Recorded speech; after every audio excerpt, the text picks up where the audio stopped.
Welcome to the meeting room at Global TV Talk Show, a broadcast service of globalbusinessnews.net. Now, here's your host, Ed Cohen. This is Ed Cohen in San Diego, and today is November 22, and the year is 2021. So how about that? 2021, 22 November.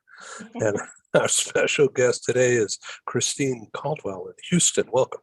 Hello, thank you for having me. Yeah, you bet. Welcome. So tell me about your current job. Currently, I work for ExecuStay Midwest. We are a corporate housing company, and I am the business development manager. So my region that I'm kind of handling right now is just the Texas and Louisiana area. But yeah, I bring in new business, manage current accounts, and we do corporate housing. Okay, now because of the pandemic, corporate housing has been whipsawed. Some have done really well, straight out booked, and others are not. So how are things for you guys? Well, right now, I think things are starting to pick back up. Definitely during COVID, it was a little rough. I think majority of the time, when it comes to corporate housing, internship programs is pretty big. And during COVID, a lot of those either went virtual or were just canceled. So that took a big hit. And then some of the accounts that I worked are, my clients do events, and events were obviously shut down as well during COVID. But as things have been starting to open back up, we have seen that things are moving along. What's interesting, though, is the housing market has definitely affected the corporate housing industry with the shortage of real estate. People are moving out, selling their homes, and they're moving into apartment communities. So that's taking up a lot of our inventory. So inventory is super short with the corporate housing industry right now, too. And it's not short term anymore. No. Right. Yeah. So we used to have some negotiation leverage when it came to working with the properties, but now, things open up and they're taken, and we just got to be super transparent with our clients and be like, once something pops up, we need to jump on it, because within the next 48 hours, it could be gone. And it used to be a model where I'd have my team provide my client like at least 3 different options, and it be close to their work site or type A properties. But now it's just kind of grab what you can and go. So what about prices? Did you care to share what a 2-bedroom or a 3-bedroom? Well, prices is difficult because it really depends on a lot of different factors, right? It depends on the type of lease. So if you're taking like a 3-month lease or a 12-month lease, those prices vary. And then it's also dependent on the city, right? Something in Houston is not going to be the same. A 2-bedroom in Houston isn't going to be the same as a 2-bedroom in San Diego. But then even within the cities too. So in Houston, like where I am, I'm more, outside of the city. So you're looking at like those garden style type of communities. That type of community compared to a high rise that's downtown Houston, those 2 bedrooms are going to be in different prices as well. So there's a lot of different factors that go into it. Yeah. So in the area where you are in suburbia, which is south of Hobby Airport and north of the Gulf of Mexico. Yeah. Yeah. North So of Galveston. yeah. So let's just say it's a 6-month lease on a 2-bedroom. What would that typically cost? Are we talking about corporate housing, or are we talking about for the apartment communities? Let's just say apartment communities. Apartment communities, you're looking at right now probably 1,300 to 1,600. Yeah, and on the corporate housing, that would be higher, right? So that's per month, right? And so the corporate housing, right, it'd be higher because you're including it being furnished, all your utilities are included, cable and internet, all of that stuff. So, and typically when you're looking at corporate housing and comparing prices, it's by a nightly rate. So that could be in like the 120s per night and up, 130s, 140s. Got it. And so are these properties typically leased by you guys and then you re-rent it out, right? Rather than you own it. Exactly. So Right. you don't own and operate. No, exactly. That's been the typical model for most corporate housing companies is, we work closely with the apartment communities, and we'll take the responsibility, we take the liability, we'll take the leases, and then furnish it, set up all the utilities, cable and internet, and then turn around and put the corporate clients in them. So that's typically been the model. There are some corporate housing companies that are tailoring more to, say, like a luxury type brand. So maybe they're small, like smaller mom and pop corporate housing companies, and maybe they're buying their own condos, right? And they're tailoring their product more to a C-suite or like a professional athlete or just a VIP type of client. So you do see that as well. People are owning their own. So let's say that I have sold a property and I relocated into work at a company in downtown Houston, Mhm. over by that baseball field. And so, and I signed a 6-month lease because of my job, right? Mhm. Okay. And then all of a sudden we found a house to buy and we could get it. And so it means breaking the lease. So Right. typically, what's the provision there? It varies. So there's a couple of different options. Typically, if we were then, because we're taking the lease, right? So then if we cancel the lease with the apartment community, there's those cancellation fees. Typically, then that's allocated to the company or the guest. And so we communicate that. Or there is an option where we'll just make it vacant in our system, and then hopefully it's a very popular area that has a lot of people that are wanting to be in, and we're able to then backfill it. So if you're able to vacate it, we'll go ahead and put it on the market, and if we can find someone to lease that property, then you'll just be credited for the amount that they're staying there. So Right. Okay. there's a couple of different options. Yeah. To help you out, because relocation is so stressful anyway. So it's just hard to, add that added stress. Yeah. So currently you're at capacity probably. Yes. And then even when, like we were just talking about the inventory, right? So if we're trying to pull something, we just can't have those clients sitting on it. And it's just whenever something's available, we just jump on it too. So when the inventory is low within the apartment communities as well, not just within our inventory. So and the reason why things are low in our inventory is because it's kind of due to COVID. When we had all those cancellations during 2020, we pulled or set up a lot of units in anticipation for internship programs or large group projects that were going to happen. And then when those canceled, a lot of the corporate housing companies were stuck with a lot of inventory or people just canceling and a lot of a vacancy. And for the corporate housing model, if a unit sits vacant, I think for like a week, then we've pretty much lost profit for that whole month for that unit. So what corporate housing companies had to do during COVID is we had to just release all our inventory back to the apartment communities. So the corporate housing companies just didn't have any inventory, and now things are picking back up. And now all the corporate housing companies are fighting whenever something pops up. And we're fighting against also people in the real estate market who are selling their homes and moving into apartment communities as well. So I understand you're a realtor also. I was, yes. I did.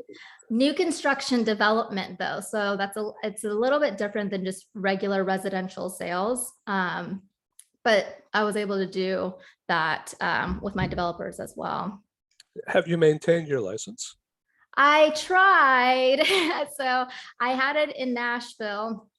And then when we relocated at the end of 2019, I relocated for corporate housing, but then in 2020, I figured, okay, it's COVID. So let me just go ahead and try and get my license.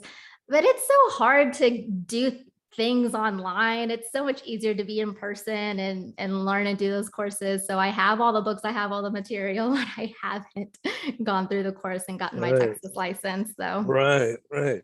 Okay, so so if you're doing corporate calling, are you doing corporate calling now? yeah, so you mean being corporate direct, so going Yeah. to corporate clients? Yeah, Right. that's mainly my focus. But there are people that are on my team that are more focused towards like the RMCs, the relocation management companies. But my focus is mainly trying to get that corporate direct. Right. Okay. So you just to reiterate, you have people working for you, and it's their job to buddy up with the RMCs and make sure that your firm is front and center along with everybody else's in front of the RMC today and tomorrow and the Mhm. next day. Right, exactly. Right. But there are people on my team who are handling more of the arm, like going to the RMCs and making sure that we can be like a supplier, added as a supplier for them. And then my job is to do the corporate directs. Okay. And so so the RMCs are getting called on by all your competition the same day, right? Oh yeah, 100%. And then there's, I'm sure the RMCs have to go through a vetting process too, like how many people that they want on their supplier list. And so it could be difficult. Right. And a right. lot of the corporate clients too, like the larger ones, right? If you're looking at it from a competitive standpoint and you're trying to do really well or hit a commission goal for yourself, a lot of the larger corporations are then using the RMC, so they're not going direct. So it's an interesting dynamic. Yeah. And so you seem to have a really positive attitude no matter what. Well, I try. You have to. Indeed. You Okay. send good vibes into the air and it shall come back to you. And may it continue. So, so I've read on your LinkedIn page that you've done a lot of traveling because of your growing up, and that Yeah. you've been, you speak German and you're fluent, and Yeah, ich kann ein have, bisschen Deutsch sprechen. so you have a lot of European experience. I do, and I'm super, super grateful for that. My dad, growing up, he was the international marketing director for Philips Lighting back when it was just Philips Lighting. And so he had an office, I think, in China. And he's also from Germany, originated from Germany. My mom originally from the Philippines. And so just with their two backgrounds, and then my dad being able to move around internationally with his job, I've been able to explore and go with them and travel. So I've pretty much hit all of the countries in Europe and been to China, Singapore, I think those, and obviously the Philippines. Okay, so you are the poster child for globalization. Well, no, maybe. It's been nice, and I appreciate of being able to have done that at a young age. I think working with people who are relocating, especially people relocating from different countries, right? Relocating and immigrating to the United States.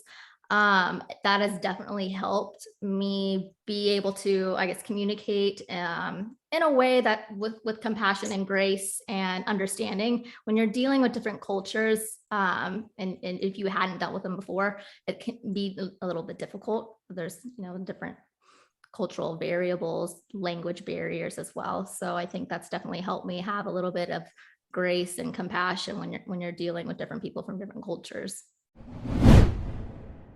Hi, this is Ed, and I thank you for tuning in to Global TV Talk Show, a unit on globalbusinessnews.net. We broadcast to the world, as you know by now. So I wanted to make sure that you understand that our programs are advertising supported. We're grateful for co-sponsors, advertisers. They have a marketing budget coupled with a strong desire to be associated with our top quality program. And of course, I'm grateful. Thank you. So for the next few minutes, you're going to see some commercials. It's mostly very low key, and our prices are very, very reasonable. Our exposure for the advertisers go 12 months and beyond. Some of our advertisers have been with us since March, April of 2020.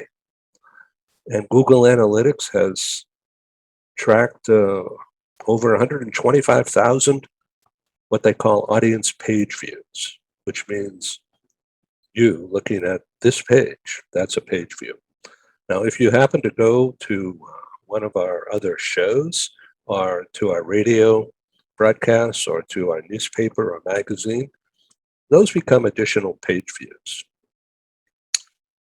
as measured by Google Analytics. And so when they say 125,000 since spring of 2020 up through Labor Day, a month ago, that's pretty good numbers. And the past 30 days, Google Analytics has measured just under 6,000 audience page views. And that, according to them, is a 42% increase in audience participation over the month of August. So thank you very much. Well, here's our advertisers, and we'll be back in just a couple of minutes or so, and we'll proceed with this interesting conversation. Thank you. This episode from the meeting room of Global TV Talk Show is brought to you by The Bridge School, the accredited international online private school of choice at bridgek12.org. Porch Light Rental and Destination Services. Reduce your renter lump sum or managed relocation costs.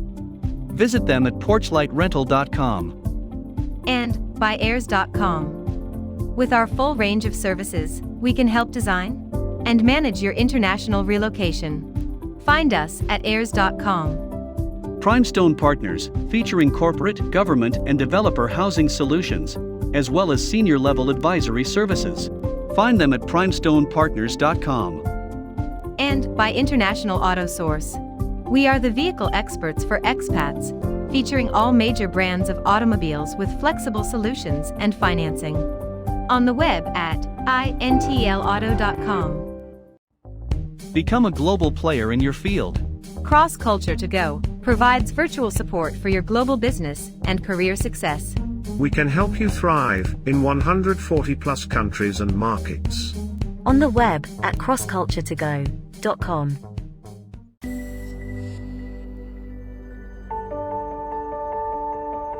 Something that's really neat is that the Bridge School partners with various organizations to provide learning for their students.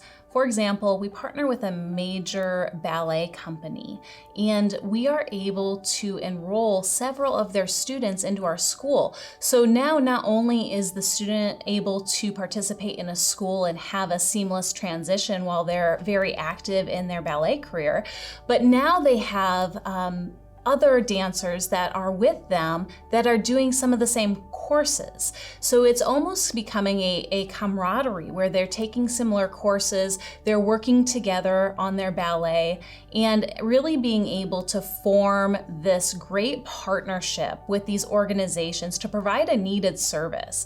A lot of times there are student athletes who will spend hours and hours at the gym or at the basketball courts, wherever it is. And if they're attending a traditional school, they're in school from 8 to 3. They get a quick snack, and then they're at the gym for 3 to 4 hours in the evening.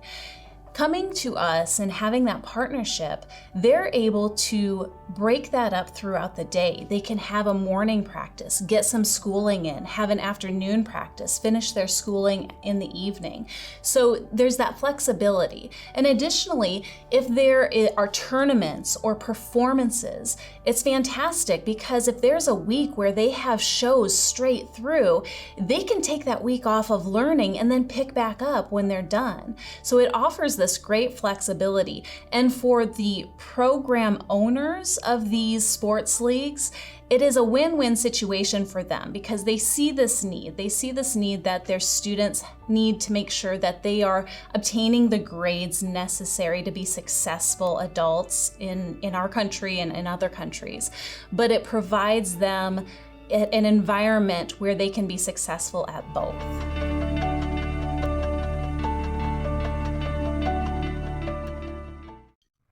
Hi, I'm Sergey Gorbatov. I'm Angela Lane. Together we are researchers, writers and practitioners in the field of human resources. And we've also been multi-country, multi-assignment career expats. We owe our professional development and growth to a very large extent to the international assignment opportunities that we have had. But in a world where distributed work may become the norm, we also want to understand what happened to the nature, duration, and purpose of international assignments. Together with our colleague, Julian Dalzell from the University of South Carolina, we're undertaking a study on the future of expatriation. And we'd value your contribution.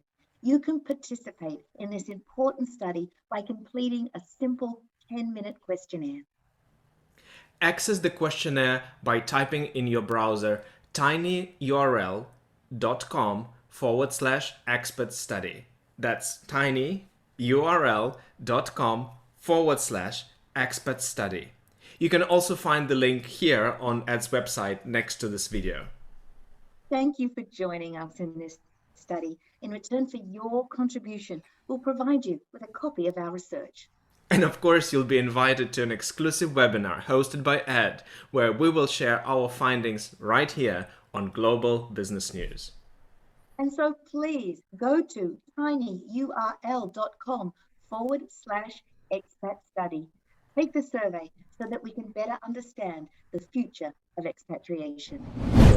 So let me tell you a little bit about us, okay? Sure. And so, first of all, I joined the ERC in 1979, if you could believe that. So Wow. that's a long time ago. But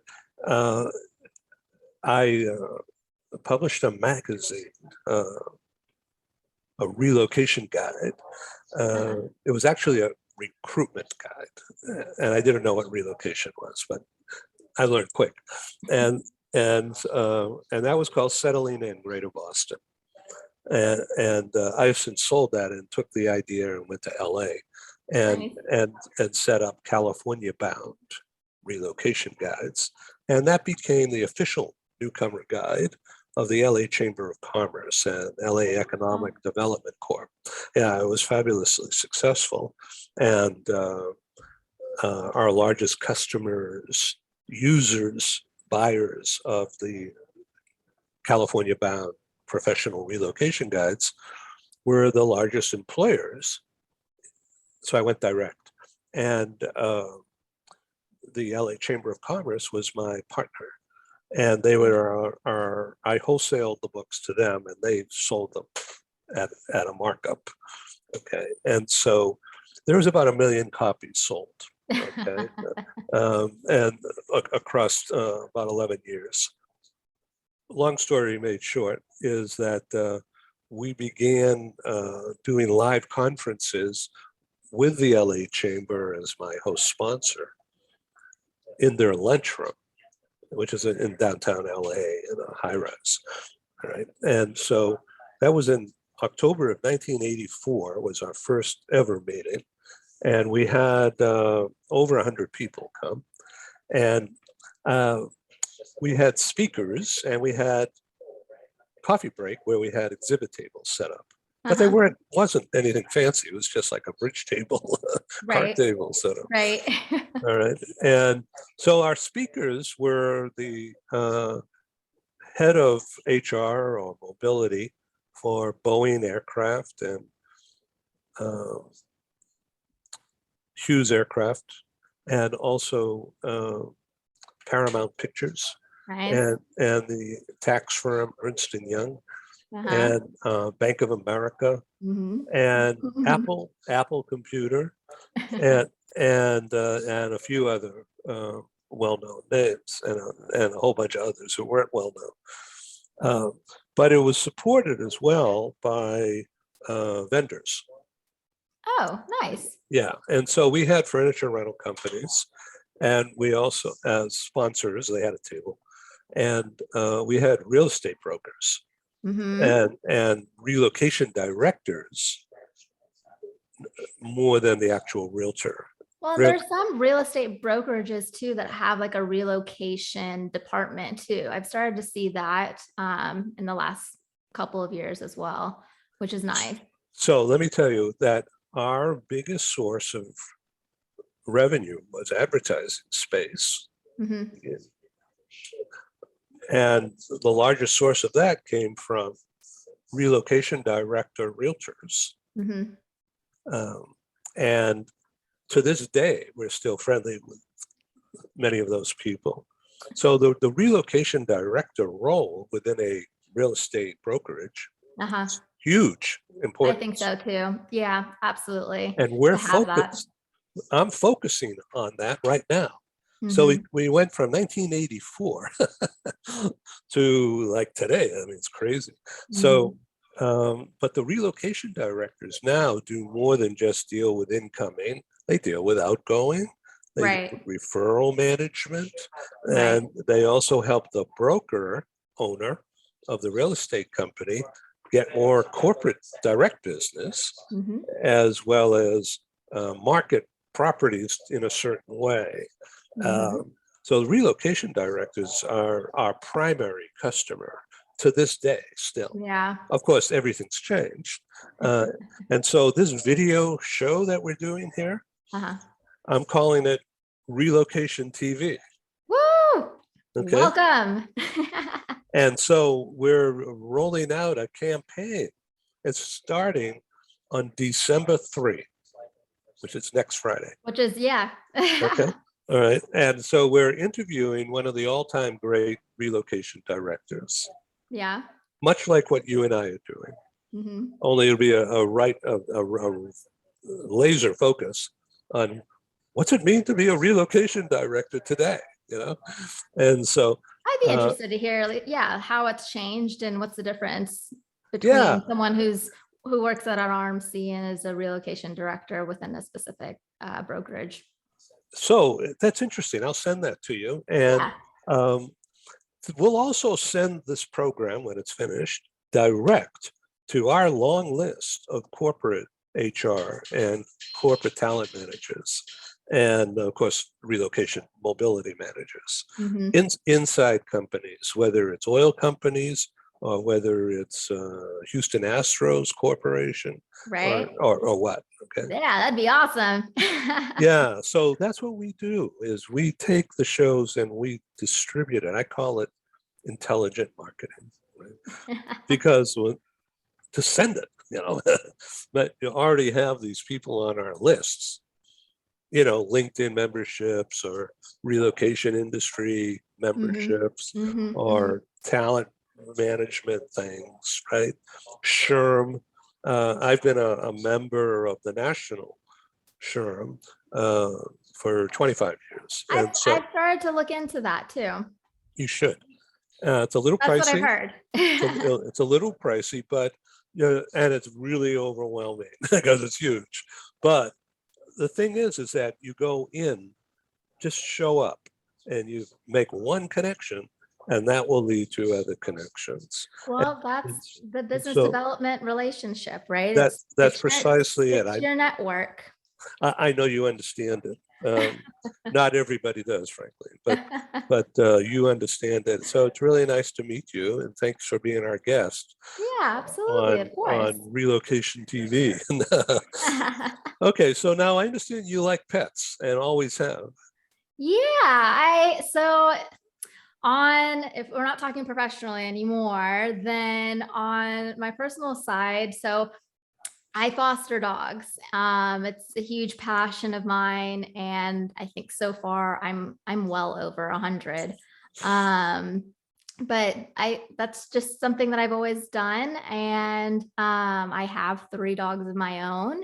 But yeah, I foster dogs, and I work with right now here in Houston, I work with the SPCA, so and a lot of other rescue groups, but Houston is actually one of the worst when it comes to like the kill shelters and the rescues that go on here in Houston. It's there are some parts when you're driving around, it's almost kind of like a third world country, and it's just there's just dogs running around on the street on the dirt roads, and it's heartbreaking, but that's something that I feel passionate about. Okay, so part of this work is to bring them to shelters or to So sponsor some care, yes, or take them into your home. right. So no, I keep them in my house.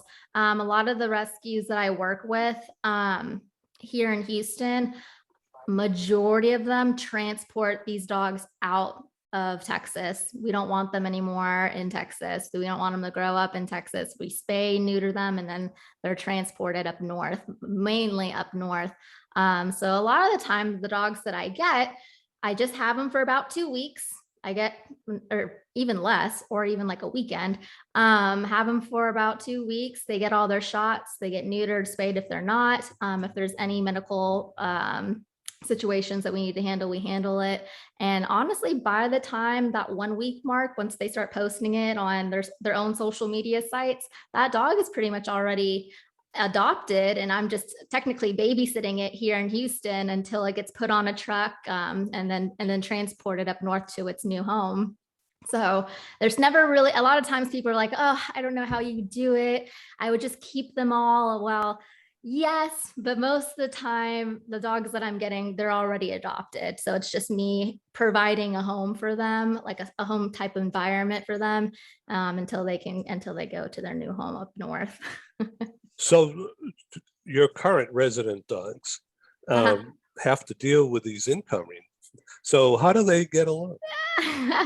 Well, so because I've done so many dogs, I've handled lots of medical cases, lots of behavioral issue type of cases, you name it, dogs with amputated limbs. And so especially with one of my dogs, actually, she was rescued from dog fighting. And so when I first received her, she was completely shut down, a lot of anxiety. So I went at least with 2 different dog behavioralists with her. And I've just learned a lot when it comes to introducing dogs and having dogs and the pack type of mentality when it comes to dogs. So most of the time I don't introduce, but if a dog is going to be long-term, or if I'm testing their ability to be with other dogs, then I'm pretty good at handling that within my own home. I run a very military type of household in my home. There's structure, there's routine. All the dogs know when they're eating, when they're not, when they need to play, when they go outside. So it's not like chaos here. If it was chaos, then I wouldn't do it. So do you use the same techniques with your team? Pretty much, honestly, to be real. Or at least like my schedule or whatever I'm doing for the week, it has to be like a set routine and So yeah, if it's not, then it's chaos in my mind. It's a delight to know you. And I Thank thank you you. very much for being on our TV program. Well, I appreciate you having me. Thank you so much. Please come back. I will. Just let me know. Okay. Thank you. Take care now. Thank you. All right. Happy Bye-bye. Thanksgiving. You too. Thank you for joining us in the meeting room at Global TV Talk Show. Have a wonderful day and stay safe.